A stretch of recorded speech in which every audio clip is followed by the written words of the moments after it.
ॐ भूर्भुवः स्वः तत्सवितुर्वरेण्यं भर्गो देवस्य धीमहि धियो यो नः प्रचोदयात् ॐ शान्ति शान्ति शान्तिः. Namaste, my dear friends. This is third video on the topic of Who Am I, explained and described by Acharya Shriram Sharma of All World Gayatri Pariwar. So I start the third video. This is starting. Indriyani prayahuri Debhya param manaha manasastu para buddhiryo buddhehe prapyastu saha. This is slok number 42 of Gita's third chapter. Meaning is, supreme beyond their objects are the senses. Supreme over the senses is mind. Supreme over the mind is the intelligent will. That which is supreme over the intelligent will is he, the Purusha, that is Atma. In a human being, his body, its sensory perceptions, mind and the soul, the Purusha of the Gita, are relatively more and more rarefied in that order. Hence, in order to have a clear perception of the soul, one has to perceive the subtle differences between the body and its senses, sensory perceptions, and mind and the soul successively. In the preceding chapter, exercises for discovery of the soul as an immortal entity, distinctly apart from the mortal body and its senses, were given. Let us now proceed to analyze the faculties of mind. In the following text, the reality of Ahem as an entity independent of the body and the mind is discussed. Here it is necessary to understand that Ahem described in this context is neither ego nor Ahamkar, the Ahem Virti thought base generated by Ahem. The Random House English Dictionary defines ego as the I or self of a person as thinking, feeling, willing, and distinguish itself from selves of others and from objects of its thoughts. In this way, the I or self, when referred to in the context of ego, is essentially related to the mind and the body of a person. Similarly, Ahankar is also one among us the four faculties of the mind, namely Man, Buddhi, Chitta, Ahankar. On the contrary, the real Aham, Vastvik Aham or soul, eternally exists independent of the body and mind. Here, the author has used the word I, Aham, inner self and real self as synonymous of Atma or soul. These are not to be misunderstood as referring to the ego or ahankar. In other words, where the reader is being asked to speak or think in the first person I, unless it is specifically referred to the body or mind, it should be understood as the soul of the person, expressing itself through speech or thought on behalf of the person. Mind, intellect, and ahem. Ancient Indian spiritual texts regard mind and intellect as two separate entities. Modern Western philosophers, on the other hand, consider the mind itself as the highest level of intelligence. We need not enter into a fruitless discussion on this subject. The difference between the two is so subtle that Apparently, they appear to be one and the same. However, both streams of thought experience recognize two distinct mental faculties, namely mind and intellect. Both regard intellect being subtler than the mind. For convenience of reader, we shall regard intellect as a more refined state of mind and proceed with our practical exercises. Thus far, we have identified the visible and invisible coverings of the human soul, that is, physical body, and different faculties of the mind. Now, in this chapter, we shall endeavor to find how Ahankar is differentiated from the real I. It necessitates it necessitates the examination of minute details. It is not so easy to differentiate between the true Aham and the egoistic note of the subtle body, Sukshma Sarira, as it is to identify the outer and inner coverings of the self. It would require a deeper level of perception and sensitivity. Even after having a perception that the subtle body exists independent of the physical matter composing the body, confusion persists about the nature of Aham because of its intimate relationship with the subtle body, Sukshma Sarira. Most people believe that mind and soul are one and the same. Instead of elaborating the attributes of the mind, the author would try to enlighten the reader about the methods with the help of which it would be possible to analyze the constituents of the physical body and the vague eye threadbare and find out the nature of the true ahem, that is soul. This introspection you are going to do with the help of your own mind, teasing out of it the right answer to your queries. Mind is the bioenergy Chetana serving as the link between the body and the soul. For the convenience of seekers, let us make an endeavor to understand the working of mind by broadly trifurcating its functions. The three faculties of mind, the pravirta manas. In spiritual parlance, one faculty of mind is called manas. This faculty of mind is undifferentiated between human beings and the less evolved species of the biological kingdoms like birds and animals. It is also known as the secret mind, Gupta Man, or sleeping mind, Supta Man. The limbic brain or animal brain, that is the automatic nervous system in parlance of medical science. It controls the normal biological functions of the body and keeps it functioning. Though we are not conscious of it, the biological functions of our body keep going on involuntarily.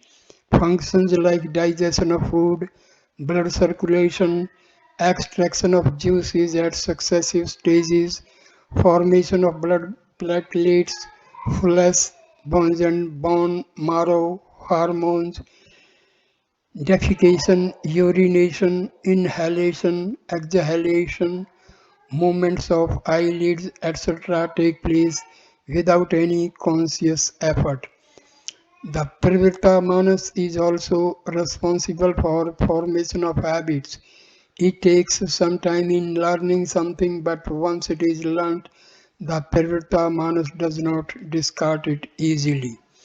The experiences of our ancestors and those which we had in course of our evolution in our earlier births up to the present human birth are all stored in this subconscious layer of the mind. Before assuming the human form, the soul has been inhabiting in innumerable life forms of lower order, lacking developed intellectual capacity. It had acquired in this process of slow evolution Many animal traits like jealousy, animosity, aggressiveness, selfishness, and anxiety. All such crude animal like traits which have not been consciously eliminated by strong self efforts in early birth are accumulated in this faculty of mind. It is a unique museum having an assortment of antiques. A few amongst these instinctive urges are good, worthwhile, and invaluable, such as faithfulness of the dog, whereas many others are perverse and frightening. Seeds of all impulses such as greed, violence, cruelty, rage, impatience, etc., which are common among us savages and animals, are stored in this part of mind. The basic impulses of the two lower modes of nature, tamas inertia and rajas kinesis, such as ignorance, dullness, passivity, tamasic and self-seeking, inflated sense of egoism, sensual indulgence, greed, anger, etc. Rajasic are all stored in seed form in Pravarta Manas, the unconscious, subconscious layers of the mind. The Manas. Prabhuddha Manas. Beside the Pravarta Manas, there is yet another more evolved faculty which could be appropriately called as Prabhuddha Manas, the cortical brain or the intelligent mind. While attentively going through this booklet, the reader is using this faculty of the mind. The attributes of this layer of mind are deliberating, analyzing, comparing, conceptualizing, logical thinking, and decision making. Quick wittedness, sharp intellect, alertness, analysis of a situation are all functions of this faculty of mind. However, it is to be remembered that neither the Prabhuta Manas nor the Prabhuddha Manas are aham of man. With a little more consideration, it would be easy to differentiate these two from aham. In this small tract, it is not possible to elucidate in detail the properties of the intellectual faculty of human mind. Those interested in this subject are advised to study the latest masterpieces on psychology. For the time being, it is sufficient to know that the Prabhuddha Manas too is only a covering and not the sole aham proper. The Adhyatam Manas, the third most evolved faculty of mind, is called Adhyatam Manas, a distinctive faculty of a spirituality awakened person. In a majority of people, it remains dormant and inactive. It is assumed that this faculty has started awakening in the reader, otherwise, he would not have taken interest in the subject of this treatise. This faculty of mind, Adhyatam Manas, is regarded as the most evolved attribute of the mind. It is reflected as spiritual seeking, inspirations, receptivity to inner divine guidance, exceptional talents, etc. Noble urges and emotions originate in this very faculty of mind. Love, compassion, mercy, empathy, sense of justice, sensitivity to sufferings of others, adherence to basic values, benevolence, commitment, integrity, etc. are some of the attributes of this faculty of mind. In this faculty also germinate the seeds of unconditional divine love. The mysteries of nature too are revealed in this illuminated layer of the mind.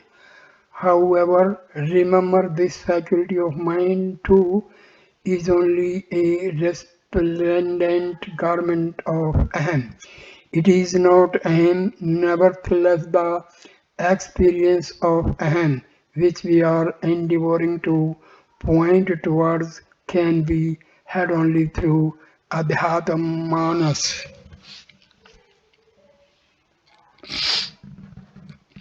Mind is the tool for self-realization. Let the above discussion not create the erroneous impression that the writer is assigning a higher or lower status to various faculties of the mind and suggesting that one or the other in itself is an obstruction in the path of self-realization. As a matter of fact, it is the mind in totality which is bringing you nearer to the reality of your true immortal identity and your inner self. Ahem. Each faculty of the mind has its own specific role in helping the seeker move towards self realization, provided it is properly utilized. The common man uses only the lower, less evolved faculties of the mind. They are hardly aware that different realms of mind have distinctive known and unknown miraculous potentialities. People tend to ascribe their failures to incapability of their mind. However, those aspiring for spiritual awakening are always advised by their teachers that they should not erroneously put the blame for their failure on their mind. Instead of considering the dormant potentials of the mind irrelevant for human progress, they should earnestly endeavor to activate them properly. The lessons being imparted here can be put into practice through the mind.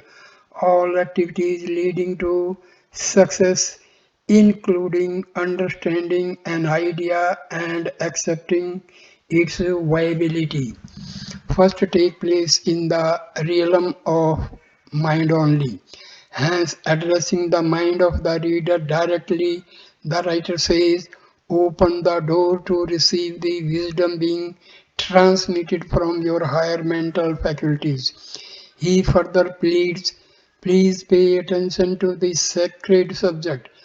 Please do not create obstacles in the way of transmissions of divine illuminations, Devi Chaitna. There can be These can be received through your faculty of Adhyatamanas, which has capability of perceiving the truth. Do not create obstacles when it transmits divine energies for enlightenment. Exercise for differentiating soul from the products of mind. With a calm, relaxed, and peaceful state of mind, be reverently seated, respectively, opening yourself to the higher wisdom being transmitted through your Adhyatam Manas. In the previous lesson, we have come to understand that your I is an immortal entity beyond your body, controlling your thoughts, emotions, traits. See affirmations of lesson 2. Now we proceed further to deduce that all objective and subjective thoughts are products of the mind and therefore are different from the soul.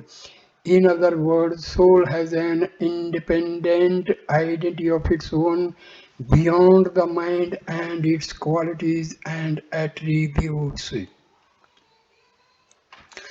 Let us examine how the soul exists independent of the mind. Numerous emotional impulses like animosity, anger, maternal or paternal love, jealousy, hatred, elation, dejection, etc., are endlessly arising in the mind. Your I, the inner self or Ahem, can differentiate, examine, analyze, or discard each of these. This ahem can also observe the state of their origin, maximum intensity and after practicing this introspection for a few days, the seeker will become so adept in this process as though the object of observation were some other person. All such impulses are part of contemplative observation. Their nature can be examined threadbare and in fact assessed from all angles. Thus, the seer, eye, or observer is a different entity than the observed objects, the body or mind. Visualizing the inner self, soul in this way will make it easier to comprehend. The every fact that the creations of mind are being examined separately means that these are not part of your real self, the I.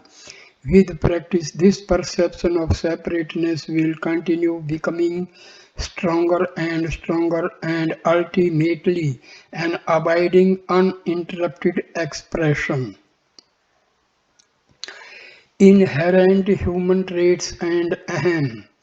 It is not the purpose of these lessons to make the reader impervious to emotions, though it would be welcome if through this sadhana one could develop a capability for getting rid of one's depraving and downgrading traits.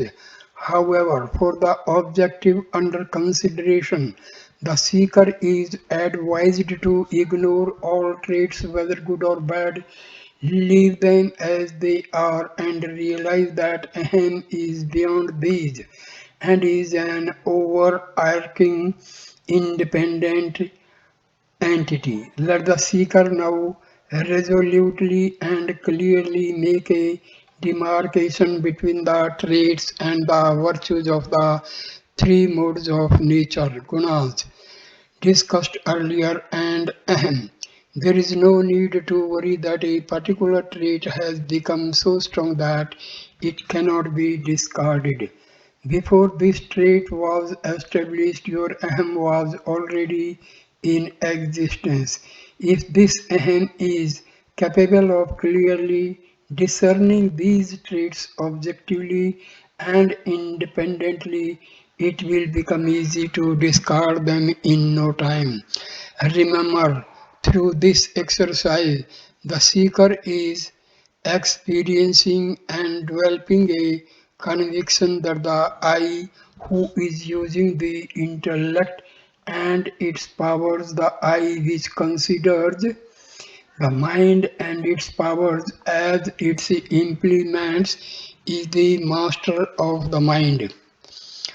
Earlier, we have done an in-depth study of the Prabuddha Manas and its creations and found that Ahem is capable of discerning these as separate from itself. In the same way, the creations of the highest faculty of mind, the Adhyatma Manas, can be discerned by Ahem as separate from itself. The seeker may doubt that since the divine spiritual inspirations are not related to physical body and these cannot be utilized like emotions arising in the lower faculties of mind, perhaps these are inseparably related to the ahem.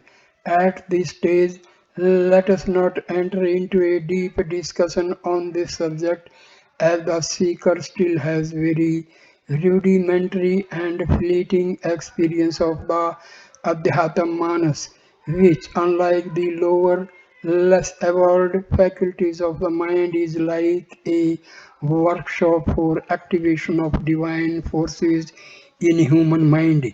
Seers who have had the paranormal vision of the light jyoti of Ahem at the highest level of their spiritual evolution tell them that Ahem exists beyond the Adhyatam Manas, but it illuminates the latter with its light, and that reflection of Ahem in the Adhyatam Manas is like the image of the sun seen in water.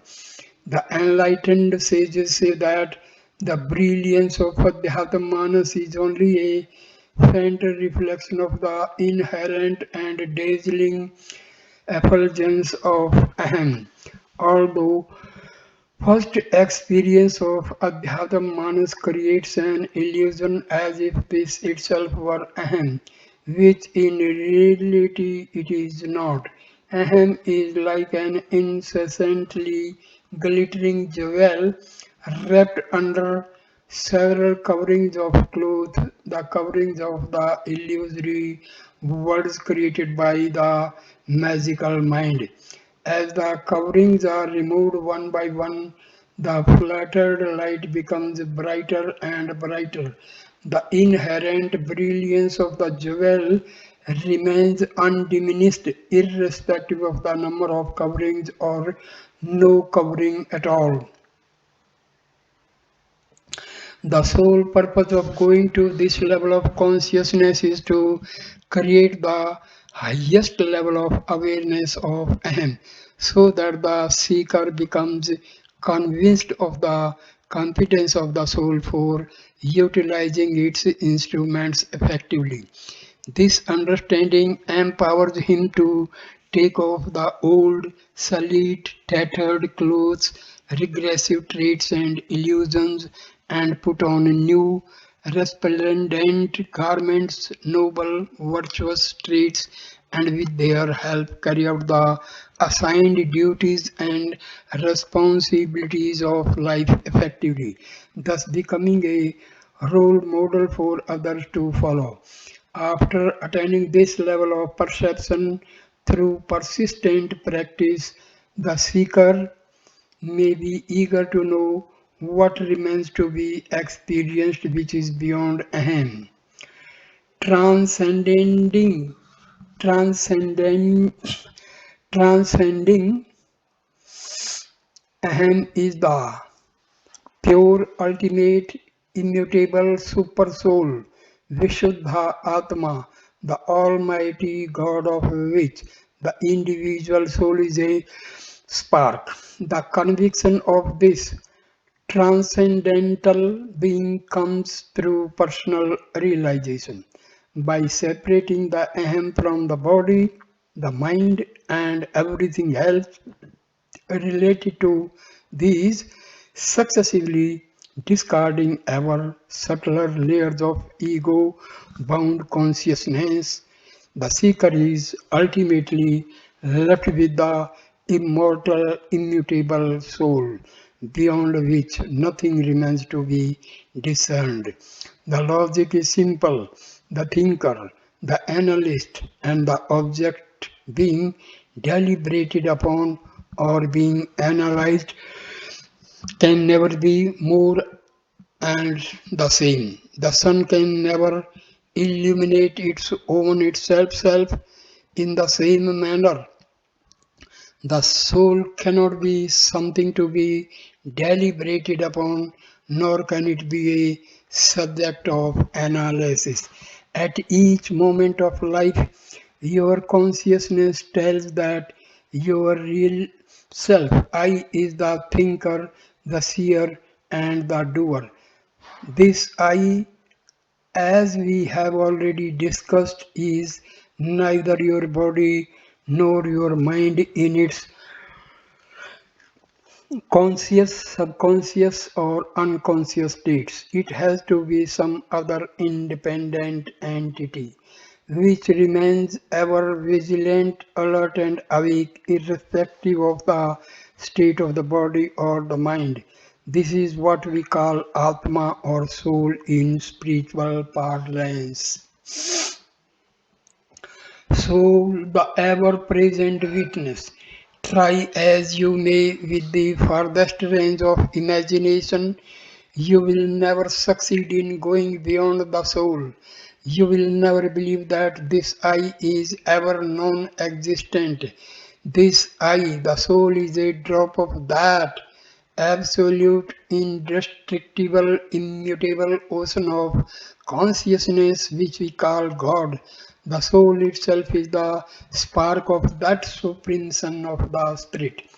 O seeker, may you, by the grace of God, succeed in perceiving the existence of the soul in yourself and appreciate that man is a deity in deep slumber, a fallen angel according to Christian belief, unaware of his potentialities within a human being. There exist in dormant state divine potentialities awaiting discovery and seeking an outlet to manifest themselves in action. It has been demonstrated in the lives of innumerable mystics, sages, seers, and occultists through the is that these powers can be accessed and made operative, although their mastery requires persistent, single pointed endeavor. Initially, the progress is slow, but after crossing over the threshold of limited consciousness and rising to the plane of Adhyatmanas, the vision becomes clear and path easy. After that, the progress is like an elevator ride in its original nature. The individual soul, Atma, in each embodied being is an indivisible portion of the Absolute Paramatma. In the next chapter, we shall discover that the soul too does not have an independent existence of its own and that it ever remains an integral part of the Supreme Being. However, before attaining this awareness, one has to activate the awareness of Aham within.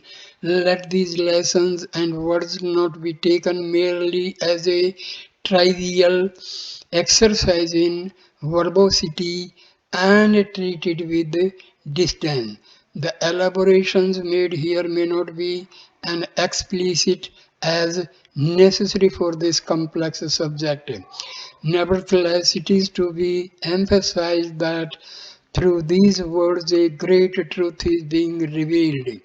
As you are reading these lessons, your soul is eagerly expecting to proceed on the path leading to spiritual enlightenment. Step forward and become its torch bearer. It is hoped that with the foregoing contemplative exercises, the reader will have developed the capability of making a distinction between aham and the faculties of the body and the mind. Experiential awareness of this fact will make the seeker master of his mind and its traits, virtues.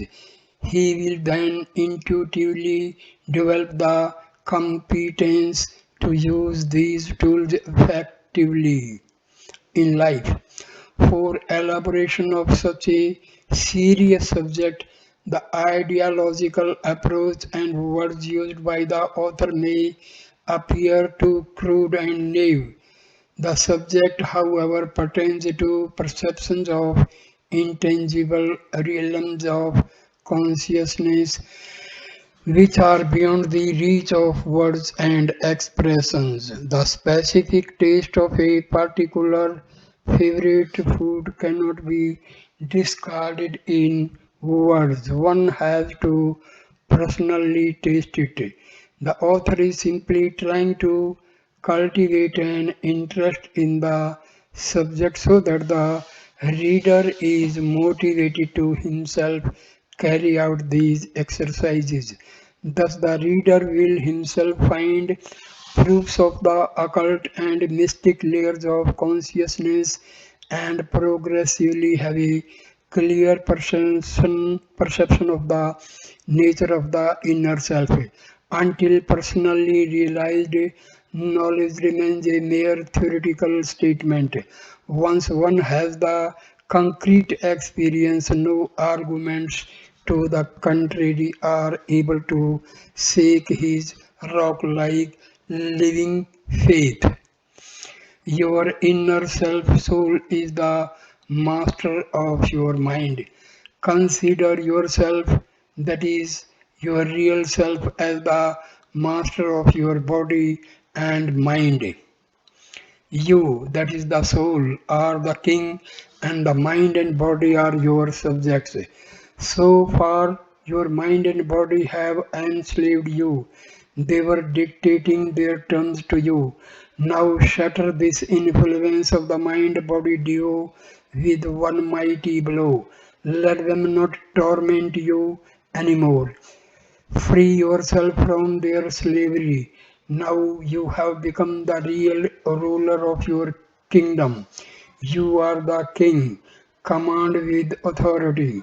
Ask yourself, ask your subjects, that is your temperament, thoughts, determinations, intellect, desires, even the functions of the body to work under your directions.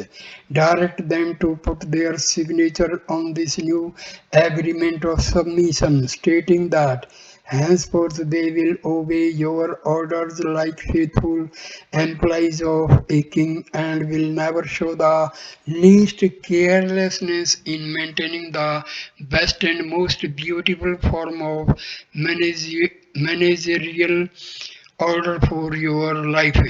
There is a general belief that mind is the cause of all downfalls in morality, that the mind puts a person in situations in which regressive traits grow like weeds, and these traits keep him dragging from one adversity to another, thus making him perpetually unhappy. With the help of the foregoing contemplative exercises, the seeker would become free of such troubles, since he would have developed the faculties and competence which equip him with the confidence and capacity to steadfastly and calmly meet all challenges of life. Ahem, soul as the manager of body and mind. The sight of a big factory in which hundreds of machines with numerous moving parts are operating with engines consuming thousands of horsepower of electricity may overwhelm a new person, but its superintending engineer, who is thoroughly familiar with its workings, feel perfectly at ease. He makes each section of the plant work as desired, like an experienced mahout controlling his trained elephant, or a snake charmer directing its captive poisonous snake to sway to his tune. The huge complex of machines would rather invoke in its manager a feeling of pride rather than fear. With confidence, he will watch the production of the day. One who has properly understood the nature, interrelationship, and workings of Ahem and its traits is comparable to such an efficient controlling engineer of a factory. Prolonged practice equips the seeker with extraordinary talents, not only his conscious mind but also the secret subconscious mind, the pravirta manas too, becomes responsive to his will, and while the conscious mind is engaged in other activities during waking hours. Even when the person is asleep, the subconscious keeps on working quietly for completion of its assignments. When the awakened subconscious mind puts forward its output, it takes the new seeker by surprise, who considers it as a result of some invisible help or a paranormal phenomenon. The adept yogi, on the other hand, knows that such a phenomenon is the manifestation of one's own unknown latent potentialities. In human psyche lie breed marvelous talents and capabilities waiting to be awakened and tapped. Self-confidence and patience are the two key factors for success in any high aim. The task is difficult, but it is superbly rewarding, even if it takes years of contemplating practice. The endeavor should not be given up. Do not remain merely intellectually satisfied with the straight track. Study, contemplate, have faith and confidence, and sincerely and steadily move forward on the path towards self realization. Affirmations of this lesson. First, I am the master. Mind is an instrument for expression of my powers. Second, I am not the mind. I am not dependent on the authority of the mind. Third, I am capable of separating the self from intellect, temperament, desires, and all other faculties and activities of mind. Leaving all these aside, what is left is I am. I am indestructible, eternal, immortal, ever pure, immutable, and undifferentiated. I am, not I am this or I am that.